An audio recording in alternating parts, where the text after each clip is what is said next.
सत साहिब सतगुरुदेव की जय। बंदी छोड़ कबीर साहिब जी की जय। बंदी छोड़ गरीबदास जी महाराज जी की जय। स्वामी राम देवानंद जी गुरु महाराज जी की जय हो।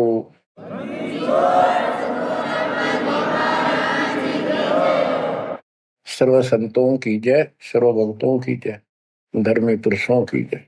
श्री काशी धाम की जय, श्री सुडानी धाम की जय, श्री क्रोथा धाम की जय, श्री बरवाड़ा धाम की जय। सत साहिब जय जय सतगुरु मेरे की जय जय सतगुरु मेरे की।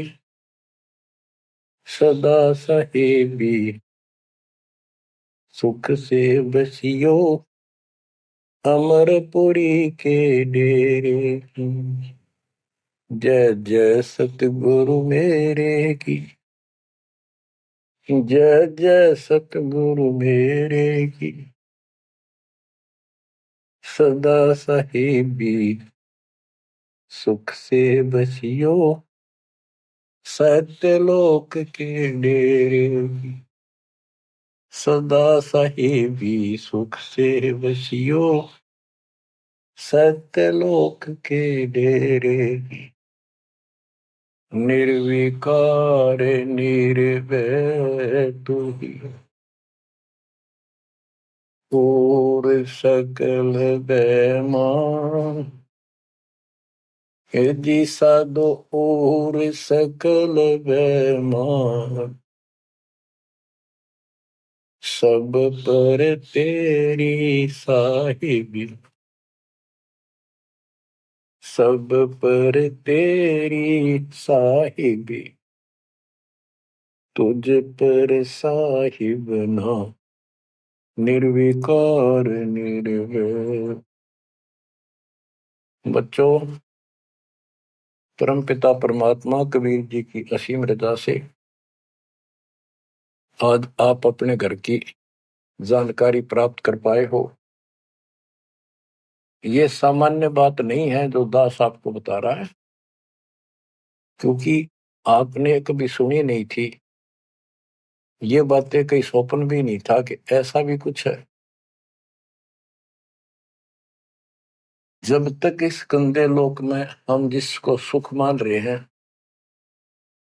हम आखिरी दुख मानते हैं मृत्यु को, या फिर उस रोग को जो जानलेवा है। बस उसके बाद कितना कष्ट आ जाओ हम उसको दुख नहीं मानते, क्योंकि हम अभ्यस्त हो गए। इस कष्ट को झेलन की आदत बन गई।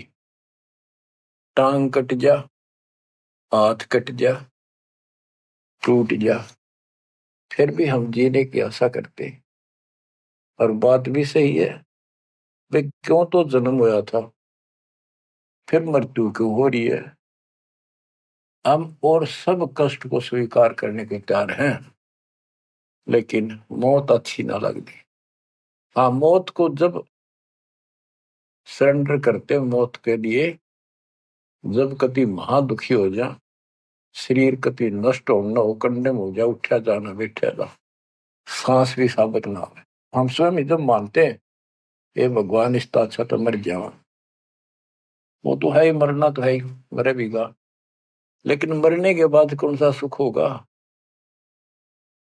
फिर कुत्ता बन गया, गधा बन के कीड़े पड़ गए, वहां कौन संभालेगा। तो ये अभी हमें ये ज्ञान था नहीं, ये ऐसी दुर्गति हो क्यों रही। आपको दास बार बार बताता है, मनुष्य जीवन उन्हीं को मिलता है जो बहुत ही पुण्यकर्मी होते हैं। पिछले जन्म उनके जबरदस्त होते हैं। ये अलग बात है, किसी के ज्यादा होते हैं अच्छे कर्म, किसी के कम होते हैं, पर बढ़िया कर्मों वाले ही मनुष्य जीवन प्राप्त करते हैं। और मनुष्य शरीर में उनको सुविधाएं भगवान देता है जो एक मानव को मिलती है। जिनके पास पैसे ज्यादा हैं वो ज्यादा बकवास करते हैं। कार ले ले, कोठी बन गई, और भी कोई 10-5 प्लाट खरीद ले, यानी भक्ति की तरफ नहीं जा सकते वो लोग। या जो कति दुखी है हैंड टू माउथ है, यानी समय पर रोटी ना मिलती, वो भगवान के लिए जागा कहाँ। उसको सारा दिन रोजगार की समस्या समस्या पर समस्या रहती है। तो कहने का भाव ये है कि जब तक हम थोड़े बहुत सुखी नजर आते हैं, जिस गंदे सुख को सुख मान रहे हैं, तब तक हमें भगवान की कभी जरूरत नहीं। ये ज्ञान हो या फिर कष्ट आना शुरू होता जब भगवान याद आता, उसके लिए परमात्मा कहते हैं कबीर साहब, कबीर दुख में सुमन सब करें, सुख में करे न कोई, और जैस सुख में सुमन कर ले तो दुख का एक हुआ। कबीर सुख में सुमन किया नहीं, दुख में करते याद, कहे कबीर दास की कौन सुने फरियाद। सुख में तो करा नहीं, जब कैर टूटने लग गया चारों तरफ से, कैंसर डिक्लेयर होगी, सांस साबित नहीं आंदा, कई कर्म हीनता फिर भी नहीं मानते कि नाम ले लो और भक्ति कर लो, गला ना देखी जाएगी। उनके इतने कर्म कमजोर होते हैं, संस्कार माड़े होते हैं, खराब होते हैं। थोड़े बहुत कष्ट होकर भी यदि परमात्मा की तरफ लग पड़े, चल पड़े, उसका नाम ले ले, तो भी सहारा देना शुरू कर देता था। बड़ा दयालु है ये। अब भक्ति से सब दूर हो चुके हैं, और जो करते हैं वो पिछले संस्कारी हैं, उनको रास्ता ठीक नहीं मिलता, वो शास्त्र विधि त्याग कर मनमाना आचरण करने पर लगे हुए हैं। कोई बेचारे पहाड़ों पर जाते हैं, कोई तीर्थों पर जाते हैं, कोई पर भी लेने जाते हैं, कोई मंदिर में, कोई मस्जिद में, और कोई मंडी बना रखी वहां मत्था टेकने जाते हैं। यानी उनको चाह भगवान की है, पर रास्ता ठीक नहीं। अब जैसा आपने प्रसंग सुना कि पांडव यज्ञ अश्वमेध में एक का पाया साध, गरीब गोरख से ज्ञानी गणे, सुखदेव जति जहान, सीता सी बहु भारिया, बहुत पत्नियां मिल जाएंगी सीता जैसी, अपने धर्म कर्म पे साफ सुथरी रहने वाली। संत दूर स्थान, कहते हैं पांडव यज्ञ अश्वमेध में एक का पाया साध, 33 करोड़ जहाँ थे देवता, 88,000 ऋषि, 12 करोड़ ब्राह्मण, 9 लाख 84 शत, उनमें एक का संत मिला, वाल्मीकि सुदर्शन जी। उसका कारण क्या था? उनकी साधना शास्त्र वेद है, गीता विरुद्ध है। तो बच्चों, शास्त्र विरुद्ध साधना करने से साधक को कोई लाभ नहीं होता। गीता अध्याय 16 श्लोक 23 में स्पष्ट किया है कि जो शास्त्र विधि को त्याग कर अपनी इच्छा से मनमाना आचरण करते हैं, लोक वेद के आधार से साधना करते हैं, उनको न तो सुख होगा और न उनकी गति होगी, यानी मोक्ष, और न ही उनका कोई कार्य सिद्ध होगा, सिद्धि प्राप्त होगी।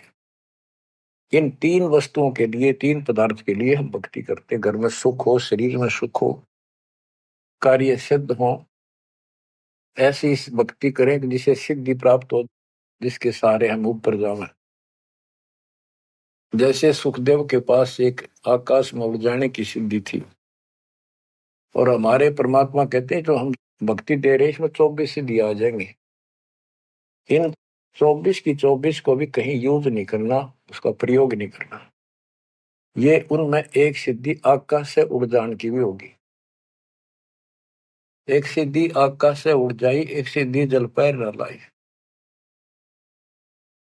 एक सिद्धि कुछ खावे न पीवे, एक सिद्धि जो बहुत जीवे। ये कई कई दिन नहीं खाते पीते, तो वो एक सिद्धि होती है। गरीबदास जी कहते 24 को ना मन चावे, सो हंसा सतलोक सदावे। तो कहने का भाव ये है कि ये सब शास्त्र विरुद्ध साधना करने वाले हैं, और अमीन ने जबरदस्त महात्मा मानना थे। ये ऊपर का दिखावा ऐसा गजब का करते हैं, सामान्य व्यक्ति को क्या पता आपको भी पता नहीं था इस ज्ञान के सुनने से पहले ये साधु हमने भगवान दिखाई देते और माथा टेका थे, प्रणाम किया करते, इनको खूब दान भी देते थे। ये पता चला ये डले डोहा थे। गरीब डिम्ब करे डूंगर चढ़े, अंतर जीनी जूल, जग जाना ये बंदगी करे, ये वो वसूल।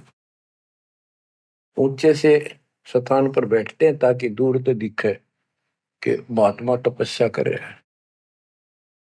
या पहाड़ों पर चले जाते हैं। क्यों लोग भी भटक रहे हैं भगवान के लिए, साधु मिल जाए कोई आशीर्वाद दे दे, घर में बरकत हो जाए, नो हो जाए, नो हो जाए, तो आशीर्वाद लेने जाया करते।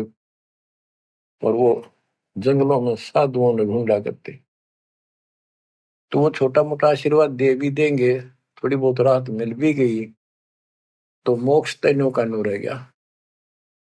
गरीब डंब करे डूंगर चढ़े, अंतर जीवनी झूल, जग जाने बंदगी करे, भक्ति करे, ये वो असूल वो। बच्चों, आपको बताया है जो उदास एक भी शब्द बोलता है ये अपनी तरफ से नहीं, ये गॉड गिवन है। और परमात्मा ने किसको दिया? अपनी प्यारी आत्मा संत गरीबदास जी को दिया। उनके द्वारा अमर ज्ञान लिखवाया गया है, वो आपको सुना रहा है दास। रग यजु है श्याम अथर्व, ये चारों वेद चतुभंगी रे, सूक्ष्म वेद बाचे साहिब का, सोहन सा सतसंगी रे। जो परमात्मा का सूक्ष्म वेद पढ़ता है वो सत्संगी है। चारों वेद ऋग यजु साम अथर्व, ये चारों भ्रमित ज्ञान युक्त है, इनसे जीव को कोई लाभ नहीं होना, मोक्ष नहीं हो सकता। तो दास आपको ये सूक्ष्म वेद सुना रहा है। अब कुछ वाणी सुनाऊंगा। ये माया का ग्रंथ है। एक बाल्मीकि नीचे कुल साधु, जिन संघ पंचायन पूरे न दू। एक बाल्मीकि जाति का, जिसको तुम नीचे को मानते थे, वो था साधु जिसने वो पंचायन शंख बजा दिया। और गिनो माया के पूता, ब्रह्म जोगनी सब ही टूटा। ये बाकी ये माया के पुजारी, इनके पास यथार्थ भक्ति नहीं थी। चंद सूर केतक साई, जिनके आगे ये बड़े गदाई, नूरी दीपक धरे चिरागा, काल करमजन को उठ लग गया। नूरी अंग विनस है भाई, माटी के किस गिनती माई। कि ये ब्रह्मा विष्णु महेश्वर का नूरी शरीर है, हल्का सा नूर का। और इन देवताओं का नूरी शरीर है, ये नकली नूर है, असली नूरी शरीर सतलोक में है। काल ने दुर्गा के माध्यम से यहाँ उस सतलोक वाली सारी डुप्लीकेट वस्तु बनवा रखी है। कति नो क्यों न मिलते जुलते स्त्री पुरुष ऐसे ही है, और लेकिन वहां ओरिजिनल शरीर है, बिल्कुल अविनाशी शरीर है। यहाँ कहते हैं ब्रह्मा विष्णु महेश के नूरी शरीर है। ये नूरी अंग विनसय है भाई, माटी के किस गिनती वाही। जब ये ब्रह्मा विष्णु महेश जैसे मरेंगे तो ये मिट्टी के जो हमारे हैं, तुम्हारे मनुष्य के, ये कौन से खाते में है कि तुम ना मरोगे। और फिर क्या कहते हैं? ऐसे भरम ना भूलो लोई, इनकी ओट न उभरा कोई। जिनकी देवताओं की, ब्रह्मा विष्णु महेश की, देवी की, काल की तुम आड़ ले रहे हो, शरण लिए बैठे हो, ऐसे भ्रम ना भूलो लोई, इनकी ओट न उभरा कोई। कोई पार नहीं हो सकता, किसी का कल्याण नहीं हो सकता। यही 84 लाख योगियों पर कष्ट उठाते रहोगे। अब क्या कहते हैं? या तो 56 कोटि सहारे, और करी ठगोरी छन मारे। 5 तत्व त्रिगुण की पूर्णी, आवे ब्रह्मा विष्णु महेश्वर जो। ये ब्रह्मा विष्णु महेश भी जन्म मरण के अंदर आवेंगे। बच्चों, यदि आपको पहले तैयार ना कर रखा होता ना सारे प्रमाण देके, तो आप कतई नहीं सुनते। अगले दिन आप कतई कान का नहीं लाते यूट्यूब के चैनल को, जो कहो झूठ बोल रहा है। और आज आपके घीसा गल है कि गजब अजब कतई साची सारी। और ये 300 वर्ष पहले संत गरीबदास ने लिखे कदर गए थे। उन्होंने प्रचार नहीं किया, उनको पता था कि इस ग्रंथ ना और पाट देंगे जय ईव गणा प्रचार कर दिया था। आग ला देते इसका पहले जो इतना गहराई से कोई बतानिया होता था। और अब ओए होए, ये जो दिल करता है सुने जावा इतनी गजब की सच्चाई और पढ़े जावा। देखो बच्चों कितना अंतर हो गया। अज्ञान के कारण हम अपने खजाने न छोड़े फिरा थे। चारों युग में संत पुकारे को कहा हम हेल रे, हीरे माणिक मोती बरसे ये जग चुकता ढेल रे। हम डले इकट्ठे करा थे डले कंकर, शास्त्र विरुद्ध साधना करके। और ये हीरे माणिक मोती है, ये है वह सच्चाई रूपी हीरे मोती, ये वर्षन लाग रहे और सच्ची भक्ति। अब क्या बताते हैं, ऐसे भ्रम ना भूलो लोई, इनकी ओट न उभरे कोई। या 256 कोटि सहारे, करी ठगोरी छन में मारे। अब सुनो, या 256 कोटि सहारे, करी ठगोरी छन में मारे। 5 तत्व त्रिगुण की पुनी, आए ब्रह्मा विष्णु महेश्वर जूनी। देखो काल का जाल कितना भयंकर है। गरीब दुर्वासा को पेता, समझन आई नीचे। 56 करोड़िया दो कटे, बची रुद्र की कीचे। गरीबदास जी कहते दुर्वासा तपस्या कर कर परमाणु बम बन गया, सिद्धियां भरगी, वचन की शक्ति आ गई। यादों के अंदर एक अभिमान हो गया था कि हमारे साथ श्री कृष्ण जी हैं। इसने चाणूर मार दिया, कंस मार दिया, जरासिंह मार दिया, कल्यवन मार दिया और केसी मार दिया। तो इस प्रकार ये नो सोच बैठे थे कृष्ण तो ऊपर कोई नहीं और थारा कोई कुछ नहीं बिगाड़ सकता। जब उनको ये पता चला यादों को, दुर्वासा जी श्री कृष्ण जी के आध्यात्मिक गुरु भी थे और वो द्वारका की बनी में बैठ के जाके, बनी होती है गांव के चारों तरफ, शहर के चारों तरफ पर जंगल होता था, अच्छे सुंदर वृक्ष होते थे, बहुत बड़े बड़े पीपल वृक्ष, नीम, सब गांव के चारों तरफ। ये पहले समझदार व्यक्ति होते थे और चारों तरफ गांव के नीम, पीपल और बड़, तीन तो हमने देखे खूब चारों तरफ होते थे। उनसे ऑक्सीजन गांव में जाती थी, किधर की हवा चलो सारी ऑक्सीजन जाती थी। तो उसका एरिया कम से कम आधा किलोमीटर का होता और पूरे गांव के चारों तरफ होती थी। उसको बनी बोलते थे। उसमें छोटे मोटे बोझले भी होते थे जिनकी आटमत प्रेस उड़ जाया करते थे लोग, साथ में तालाब होते थे। तो क्या बताते हैं कि बनी में बैठ गया दुर्वासा जी आके, और द्वारका के अंदर ये बात फैल गई कि दुर्वासा जी बड़े पहुंचे हुए संत है, ऋषि हैं, भूत भविष्य वर्तमान की तीनों काल की जानते हैं। तो जवान जवान बच्चे थे जिसमें श्री कृष्ण का पुत्र प्रद्युम्न भी था। उनके मन में यह आई भाई दुर्वासा की परीक्षा लेते हैं, देखते हैं कैसा भूत भविष्य की जानता है। उन्होंने स्कीम बनाई, एक लड़के के पेट पे लोहे की कढ़ाई बांध दी छोटी सी और गुजरियां वाले लड़कियां वाले कपड़े पड़ा दिए, मुंह पर घूंघट डाल लिया करते पहले, पूरा स्वांग कर दिया लड़की का, ले गए गर्भवती लड़की का। 5-7 और थे बच्चे, बच्चे तो क्या थे, अच्छे शादी हो रही थी उसकी, प्रद्युम्न की भी। तो वहां बच्चे भी हो रहा था उसके, अनिरुद्ध जैसे। दुर्वासा जी से जाकर उन्होंने कहा, हे महाराज, आप तीनों काल की जानते हो, त्रिकालदर्शी हो। ये व्यक्ति है, ये इसकी पत्नी है। इनके 10-12 वर्ष में भगवान ने दया करी है, इसका आश्रय ही है।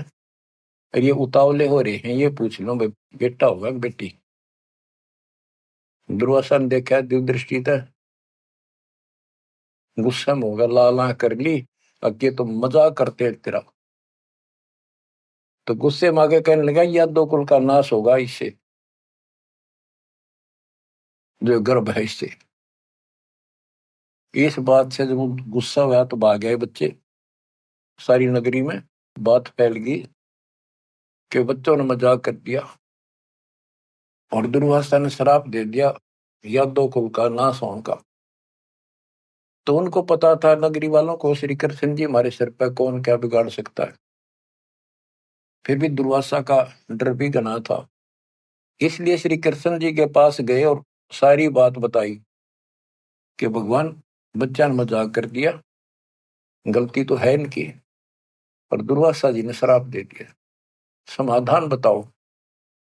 कृष्ण जी बोले, भाई दुर्वासा से माफी मांगो जाकर, इन बच्चा ने भी ले जाओ, उनके चरणों में डालो। ऐसा ही किया गया। दुर्वासा बोला, मेरा वचन मुख से निकल गया, वापस नहीं होता, ये नहीं ले सकता मैं, जाओ। वो आगे, अब सुनते रहियो, इस एक कथा से कितनी बात निकलेंगी, जहां हमारा भूल ला रखी थी इन्होंने। कृष्ण जी के पास आए, बहुत ज्यादा दुख हो गया, सारी नगरी में उस दिन भोजन नहीं बना, इतने दुखी हो गए। श्री कृष्ण जी के पास फिर गए जी, उन्होंने कहा है कि अब मैं कुछ नहीं कर सकता, मेरे मुख से निकल गया सो निकल गया। श्री कृष्ण जी बोले, कैसा करो, ये जो कपड़े बांध रखे थे ना, गाबा ऊपर, कढ़ाई के ऊपर रुई राई थी, और फिर नीचे कढ़ाई थी, कढ़ाई न तो घिसा के कति चूरा कर दो उसको, इन कपड़ों को फूक के और वहां डालो प्रभास क्षेत्र में, दूर यमुना के किनारे। तो उन्होंने सब ने जाकर कपड़े, उस लड़की का रूप बना था, वो फूक फाक दिए, दरिया में बहा दिए, और वो कढ़ाई के सान ला के नंबर ला दिया उनके।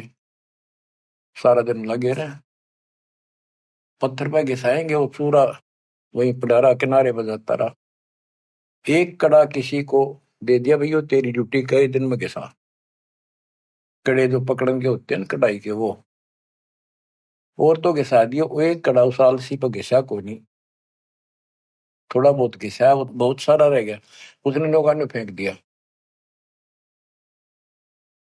तो सबको ये हो गया कि बस समाधान बता दिया श्री कृष्ण जी ने, अब कुछ होने का नहीं, सब निश्चिंत हो गया। कुछ वर्षों के बाद आपस में जरा जरा सी बातों पर, आपस में यादों का, आपस में लड़ाई होने लगी। कोई जरा सी कहते लट्ठम लट्ठा मार दे एक दूसरे ने, हाहाकार मच गया नगरी में, अकाल मौत होने लगी, पशुधन नष्ट होने लगे। तो नगरी के व्यक्ति फिर गए श्री कृष्ण जी के पास कि हे भगवान, ऐसा कौन सा पाप उगड़ गया इस नगरी का, किसी ने किसी की बातें नहीं सुहाती, जरा सा बोलते हैं लट्ठम लट्ठा हो जाए, मार डाले, अकाल मृत्यु होने लग रही है। कुछ दया करो, रक्षा करो, कारण बताओ, कुछ समाधान बताओ, हमको धर्म पुण्य कहो, वो कर देंगे। श्री कृष्ण जी बोला, भाई जो दुर्वासा ने श्राप दिया है ना, अब वो फल गया, उसके कारण ये सब कष्ट आ रहे। तो नगरी के लोग बोले, जी कोई समाधान बताओ, आप तो मालिक हो, सारी सृष्टि के रचने वाले हो, आप तो सब कुछ कर सकते हो।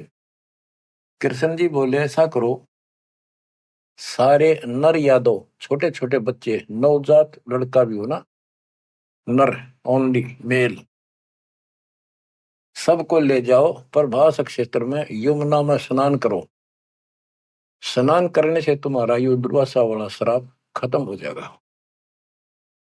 तो सब ने वह बात माननी थी, क्योंकि गुरु थे वो और भगवान मान रखे थे। सब नवजात शिशु उस दिन भी जन्म हुआ था उस लड़के को भी ले गए और वहां जाके स्नान करने लग गए। नगरी में कवा सुनी सबकी हो रही थी, आंख बड़ा थी एक दूसरे की।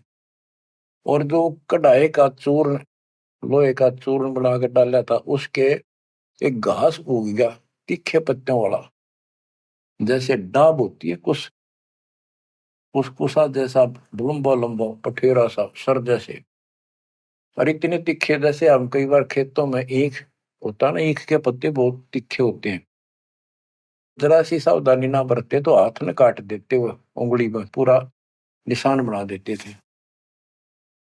और वो तो फिर दुर्वासा के श्राप के थे। वहां पर उस सरकंडन पाड़े सर ने और एक दूसरे का मारो, वो तलवार का काम करे, गर्दन कटकर नारी पड़ जाए। वो 56 करोड़ यादव आपस में कटके मर गए, थोड़े बहुत बचे। फिर कृष्ण जी को पता चला जी सारे कटके मर गए, आप तो को श्राप खत्म हो जाएगा, ही सारा कुल नष्ट हो गया। वहां तो विष्णु पुराण में लिखा है, श्री कृष्ण जी गए और उन मूसल पाड़ के हुए, उसने भी रहे थे यादव खुद मार दिए, काट दिए सबको, अकेला बच गया। और फिर जाके एक पेड़ के नीचे बैठ गया। अब वो श्री कृष्ण ने नहीं मारे, उसमें काल बढ़ के मारे। जिसकी पूजा करें, जिसका पुत्र था, उससे का नाश कर दिया।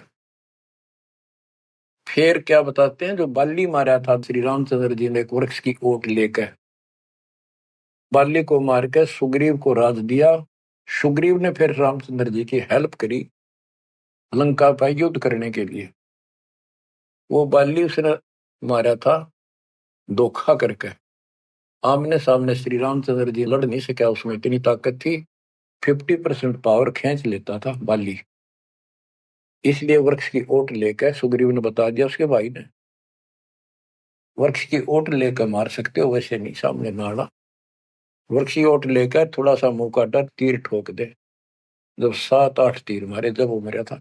फिर बाली ने कहा था जी आपने बहुत बड़ी गलती कर दी, आपका मेरा के रोला था, हमारा भाई भाइयों का झगड़ा था, और फिर लड़ना था, सूरवीर थे आमने सामने आते, आपको पाप लगा, आपने बदला देना होगा। तो रामचंद्र जी ने बताते हैं, कहा कि मैं तेरा बदला दूंगा। श्री कृष्ण रूप में श्री राम जन्मे और वो ये बाली एक बालिया नाम का शिकारी बना। अब क्या था, वो जो एक कड़ा बच्चा था, पूरा घिसा नहीं, वो एक मछली ने खा लिया, कोई खाद्य पदार्थ समझ गया, वस्तु समझ गया, और वह मछली पकड़ ली उसने, उस शिकारी ने, बालिए ने। उसने जब वह काटी मछली तो उसमें तो चपकीली धातु निकली। वो ले गया सुनार के पास, उन्हें सोची कोई चांदी दिखा है।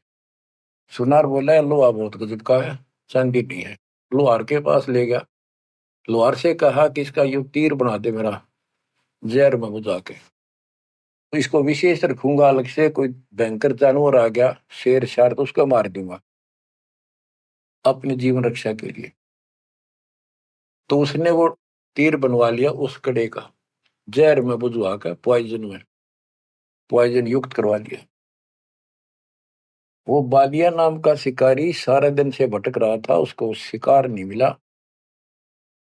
और श्री कृष्ण जी वृक्ष के नीचे लेटे हुए थे और उसने अपने एक घुटने पर दूसरा पैर रखा था, तलवार सामने दिखाई देता, उसमें पद्म था और पद्म चमक रहा था, खूब उसकी रोशनी होती है पद्म की, जैसे 100 वाट का बल्ब हो।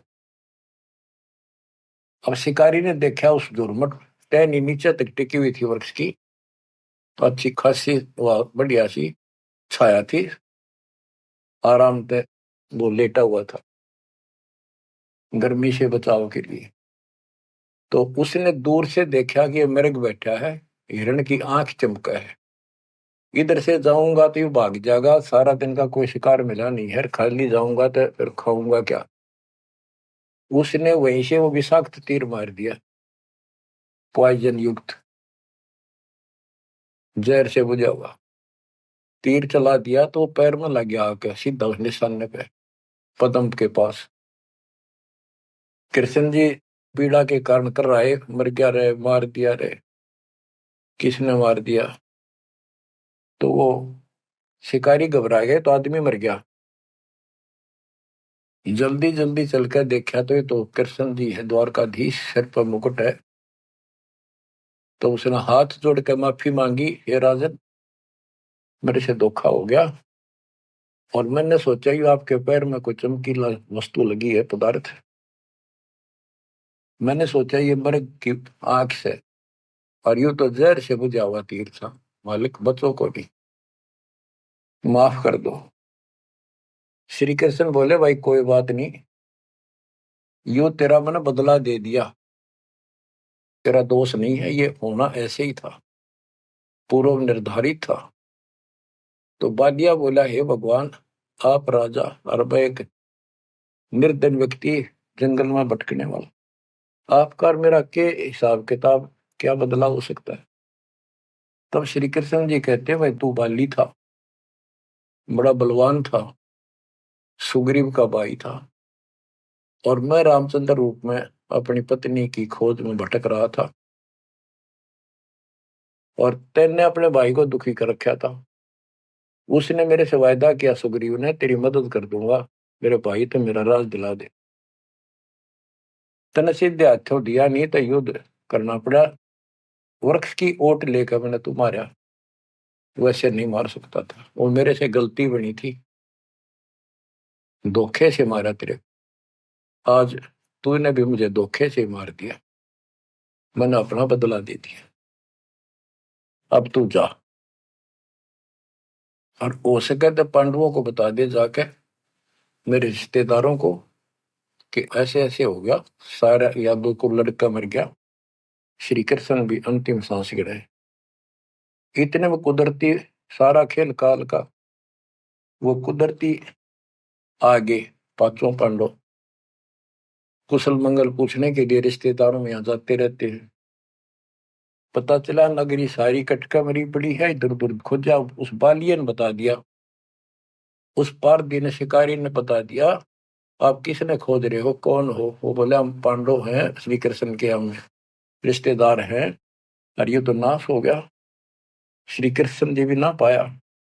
उसने बता दिया, ऐसे उस वृक्ष के नीचे पड़ा है, वो अपनी ना बताई, गलती के देख उठ दे, नौका कहो तो खस गया, वो वहां आ गए। तो श्री कृष्ण जी से उन्होंने पूछा, जी क्या कारण हो गया? तक वही ऐसे ऐसे बच्चा ने मजाक कर दिया था, दुर्वासा ने श्राप दे दिया, या तो होनहार थी और होनी थी। अब सुन ले, तुम मेरे खास रिश्तेदार और भगत हो भगवान के, मेरा आपसे बड़ा अच्छा लगाव रहा है, ये मेरी अंत समय की बात सुन लो, तुम इस राज को अपने बच्चे को दे दो, परीक्षित को, और तुम हिमालय में जाकर तप करके शरीर में समाप्त कर दो, तुम्हारे ऊपर महाभारत में किए हुए वो पाप कर्म लगे हुए हैं, तप करने से वो कम हो जाएंगे। अब अर्जुन पे उस समय रुका नहीं गया, क्योंकि गीता बोलते समय उसने कहा था कि तुम्हें कोई पाप नहीं लगेंगे, ये तो मैंने मार रखे, तेरे दोनों हाथों में लाडू अर्जुन, युद्ध में मर गया स्वर्ग जाएगा, जीत गया तो राज करोगे। उस समय अर्जुन बोला, भगवान आप बशत ऐसी परिस्थिति में हो, अब ये बात मैंने बोलनी नहीं चाहिए, लेकिन ये परिस्थिति पहले भी आई थी, जब आपने मेरे भाई युधिष्ठिर को दुखी होते को देख के, हमने जो बताया था कि इसको बड़े भयंकर स्वप्न आ रहे हैं, कष्ट है, सारी रात जागता रहता है, खाता नहीं पीता नहीं, बड़ा कष्ट में है, तो आपने बताया था कि तुम्हारे ऊपर वो पाप है जो तुमने महाभारत में बंधुघात किया था, उसके कारण ये कष्ट आया है। उसका समाधान आपने बताया, अश्वमेघ यज्ञ, वो भी हमने कर दिया अरबों रुपये लाकर, आज आप वो पाप फिर बता रहे हो? हे भगवान, जब क्या कह रहे थे, जब गीता सुनाओ थे। मैं मना करूं था युद्ध नहीं करूं, मतलब मांग कर खा लेंगे, लेकिन आपने मेरे को टिकट नहीं दिया। ऐसा भयंकर रूप दिखाया, मैं डर गया। मैंने सोच लिया था जो युद्ध ना करूंगा तो यूं मारेगा। एक बार और दिखा दिया ऐसा भयंकर शरीर, मेरा तो वैसे हार्ट अटैक हो जाएगा। इस कारण से मैंने युद्ध करना स्वीकार कर लिया। ये भगवान, आपको हो हिमालय चले जाओ, राज छोड़ जाओ, ये कोई सा भी लड्डू हाथ में कोई नहीं, ना युद्ध में मरे और ना राज रहा। ऐसा धोखा आपने कराया क्यों? आप तो हमारे खास थे, रिश्तेदार थे, सारा कुछ हो। तब कृष्ण कहता भाई मुझे नहीं पता वो क्या हो यार, क्या नहीं, और मैंने क्या कहा था, अब मुझे कोई याद नहीं, इस स्थिति में नहीं हूं मैं। युधिष्ठिर बोला अर्जुन इस समय ये बात ना करें। हो लिया जो हमारे भाग में था हो गया। श्री कृष्ण बोला या कोई नर या दो नहीं बचा है, लेडीज हैं केवल, इनको ले जाओ, इनकी रक्षा करो, अपने साथ ले जाओ वहां पर, या इनको जंगली लोग दुखी करेंगे, इनकी इज्जत लूटेंगे, ले जाना। और मेरे शरीर को फूक के बॉक्स में डाल दियो, बॉक्स में लकड़ी के में। तो उन्होंने ऐसा किया, फूक के बॉक्स में डाल दिया, उसको दरिया में बहा दियो। तो बच्चों ऐसा ही किया गया। अब चारों पांडव तो आगे, और अर्जुन की ड्यूटी लाए तुम सब लड़कियों को लेकर, औरतों को, और आ जाना। तो लेकर अपने घोड़े खच्चर उन्होंने बैठा बठू कर चाल पड़े। रास्ते में भीला ने, जंगली लोगों ने उनको घेर लिया, अर्जुन के साथ युद्ध कराया। अर्जुन पीटा, अर्जुन पर वो धनुष उठा भी कोने, जिसने महाभारत के युद्ध में लाखों आदमी मार दिए थे, उठा नहीं, उससे जो खड़ा खड़ा पिटे। वो क्या करा उन दुष्ट लोगों ने, दुष्ट औरतों को ले गए, धन लूट ले गए, और थोड़ी बहुत बची उनको लेकर अर्जुन अपने घर आ गया, वहां इंद्रप्रस्थ आ गया। फिर वो कोस रहा है श्री कृष्ण को, कितने सारे धोखा करे हमारे साथ, नाश करवाना था, युद्ध करवाया, जब तक मेरे में ताकत देती एक मारू था 10 मरे थे, और आज मेरा हाथ भी ना उठा, धनुष तो दूर की बात है। गीता में ये काल कहता है कि मैं बलवानों का बलवान, बुद्धिमानों की बुद्धि में ही हूं। वहां तो शक्ति दे दी नाश कराने में, वह छीन ली वापस। ऐसे धोखेबाज भगवान की भक्ति करके हमने असंख्यों जन्म नष्ट कर दिए बच्चों। अब बताओ, अब सुनो इस कथा का निष्कर्ष। ना तो पांडवों को स्वर्ग मिला, नरक में पड़े, ना वो राज रहा, और जैसे किसी ने श्राप दे दिया, ये 3 ताप के अंतर्गत कष्ट होता है,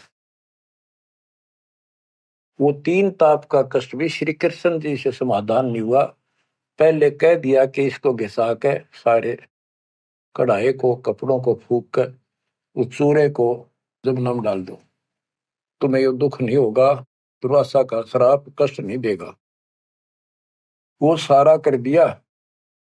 फिर बोले कि उसमें स्नान कर लो, जमुना में नहाने से सारा श्राप कट जाएगा।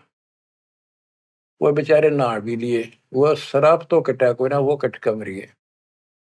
तो ये नकली जितने संत हैं नो धोखा दे रहे तुम्हारे साथ, वह ऐसा चढ़ा दो, वहां स्नान कराओ, पर भी में नहा लो, कुंभ का मेला बड़ा, पर भी में नहा लो, मुक्ति हो जाएगी है, उस तालाब में नहा लो, तीर्थ में, वहां मुक्त हो जाएगा।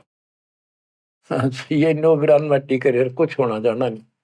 तुम कौन राम का जपते जापम, ताते कटे ना तीनों तापम। अब क्या बताते हैं, ऐसे भरम न भूलो लोई, इनकी ओट न उबरे कोई, या 256 कोटि सहारे, करी ठगोरी छन मोरे, 5 तत्व त्रिगुण की पुनी, आए ब्रह्मा विष्णु महेश्वर जूनी, अष्ट सिद्धि 9 निधि मन के पोए, जा पर ब्रह्मा विष्णु महेश्वर रोए, नौ अवतार पार ना पाए, ब्रह्म जोगिनी सब डकाए। कृष्ण विष्णु कन्वा भगवाना, ब्रह्म जोगिनी संग खिलाना। 14 लोक रसातल कूटे, कोई गुरुमुख साधु बिरले छूटे। के कोई गुरुमुख साधु पूर्ण संत का उपदेशी भगतमती केवल इनका बचाव हुआ। यम किंकर के धाम नरेशा, सट दर्शन के बंधे केसा। विष्णुपुरी लूटी विधि भारी, जा चंदा बदनी कामनी नारी। भोग विलास करें वहां प्राणी, बोर पड़े हैं चारों खानी। कहते ऊपर के लोकों में ये सारी बकवाद करे, क्योंकि वो स्वर्ग होटल हो तो वो बकवाद और है क्या। अपनी जेब कटवा के पुण्य खत्म करके फिर पृथ्वी पा के धक्के खावे कुत्ता अपने गधा बने। भोग विलास करें वहां प्राणी, बोर पड़े हैं चारों खानी। शिव पर लूटे कूटे बहु भांति, ये जम किम कर तोड़त है छाती। बच्चों, स्वर्ग बैकुंठ मठ सब लूटे, बिस्त बीज थे सो नहीं छूटे। ब्रह्मंड 2100 आग लगी है, या कर्तबाजी सब ठगी है। बच्चों, बहुत अच्छी किस्मत आपकी, आपको ये अमर ग्रंथ, अमर ज्ञान और सच कथा सुनने को प्राप्त हो रही है। कुर्बान हो जाओ, इसको हल्के बना लो। मालिक आपको मोक्ष दे, सदा सुखी रखे। सत्साई।